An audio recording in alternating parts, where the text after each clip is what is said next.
Sakrājuši futbolisti uz labo malu, jā, droši vien loģiskākais, kur jāspiež tagad RFS tieši pa savu labo malu vairāk uzbrukt, kur ir Savaļnieks, te ir Ikaunieks sitiens un vārti Jānis Ikaunieks! Divi pieskarina maģiski sotlāpā tieši pēc Roberta Savaļnieka piespēles no tās malas, kur Rīga spēlē Eduardu. Futbols, kurš šajā pozīcijā nav spēlējis vispār, un pa šo malu Savaļnieks izkārto piespēli Jānim Ikauniekam un RFS ir vadībā Rīgas derbijā, turklāt jau mača ievaddaļā. Man šķiet, ka vēl rupjāku kļūdu Rīga pieļāva tieši aizsardzības centrā. Tur nenorientējās kāds no centra aizsargiem, palūkosim atkārtomā vai Antonijs vai kāds cits.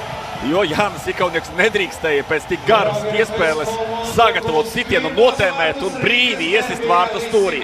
RFS lieliska kombinācija, bet noteikti Rīga ar savu aizsardzību lepoties nevar. Lūk šeit, jā, Baba Musā, viņam tur pietrūcis spēļu prakses, novērs Sevičs kāju, tā diezgan vieglprātīgi paviršīt, kā viņam tas nebūtu svarīgi.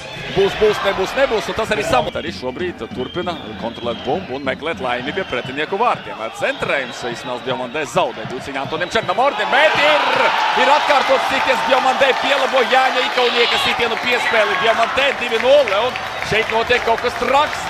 Rīga atcerējās, laikam, tiešām to koncerta maču pagājušās sezonas pēdējā spēlē, kas neko neizšķīra, kad 4-0. Rezultāts vienu brīdi tapa RFS labā, šeit kopija.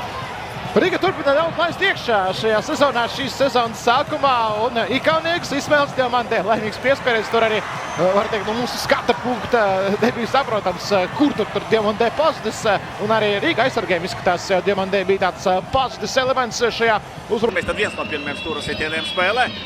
Roberts vartu priekšro, tur izlido arī viens no RFS futbolistiem Zelenkovs kā pret Andoru, un tieši tā notiek.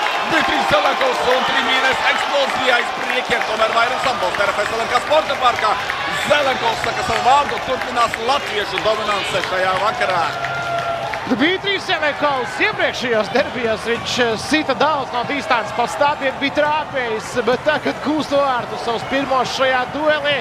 Pirmais stūra sitiens mačā, pirmais standarts mačā un otrā bumba Zelenkovam, kurš triec to vārtu tīklā. 5 vārtu cīņa un Viktora Murza komanda atkal vadībā.